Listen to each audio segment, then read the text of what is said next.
Jeremiah 17. The sin of Judah is written with a pen of iron, and with the point of a diamond. It is graven upon the table of their heart, and upon the horns of your altars. Whilst their children remember their altars, and their groves by the green trees upon the high hills. O my mountain in the field, I will give thy substance and all thy treasure to the spoil, and thy high places for sin, throughout all thy borders. And thou, even thyself, shalt discontinue from thine heritage that I gave thee. And I will cause thee to serve thine enemies in the land which thou knowest not. For ye have kindled a fire in mine anger, which shall burn forever. Thus saith the Lord, Cursed be the man that trusteth in man, and maketh flesh his arm, and whose heart departeth from the Lord. For he shall be like the heath in the desert, and shall not see when good cometh, but shall inhabit the parched places in the wilderness, in a salt land, and not inhabited. Blessed is the man that trusteth in the Lord, and whose hope the Lord is. For he shall be as a tree planted by the waters, and that spreadeth out her roots by the river, and shall not see when heat cometh, but her leaf shall be green, and shall not be careful in the year of drought, neither shall cease from yielding fruit.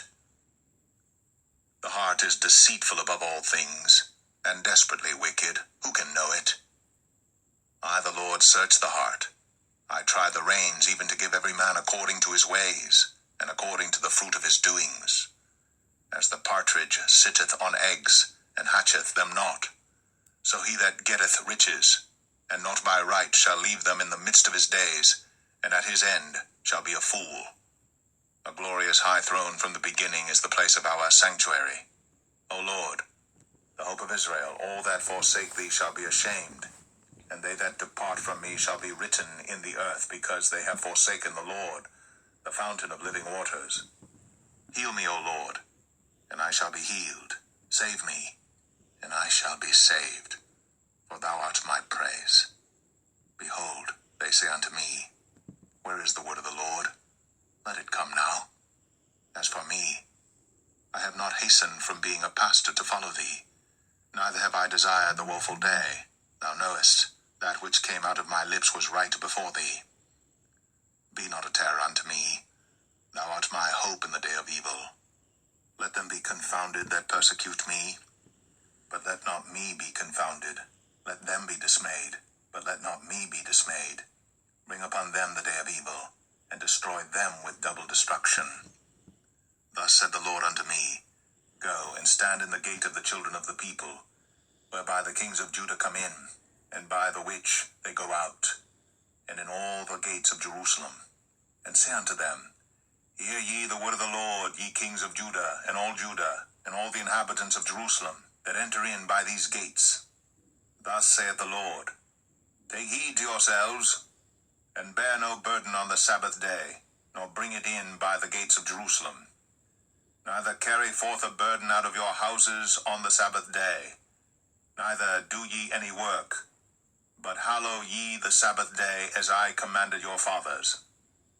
But they obeyed not, neither inclined their ear, but made their neck stiff, that they might not hear, nor receive instruction. And it shall come to pass, if ye diligently hearken unto me, saith the Lord, to bring in no burden through the gates of this city on the Sabbath day, but hallow the Sabbath day, to do no work therein, then shall there enter into the gates of this city kings and princes, sitting upon the throne of David, riding in chariots and on horses, they and their princes, the men of Judah, and the inhabitants of Jerusalem, and this city shall remain forever. And they shall come from the cities of Judah, and from the places about Jerusalem, and from the land of Benjamin, and from the plain, and from the mountains, and from the south, bringing burnt offerings and sacrifices, and meat offerings and incense, and bringing sacrifices of praise unto the house of the Lord. But if ye will not hearken unto me to hallow the Sabbath day, and not to bear a burden, even entering in at the gates of Jerusalem on the Sabbath day, then will I kindle a fire in the gates thereof, and it shall devour the palaces of Jerusalem. and it shall not be quenched.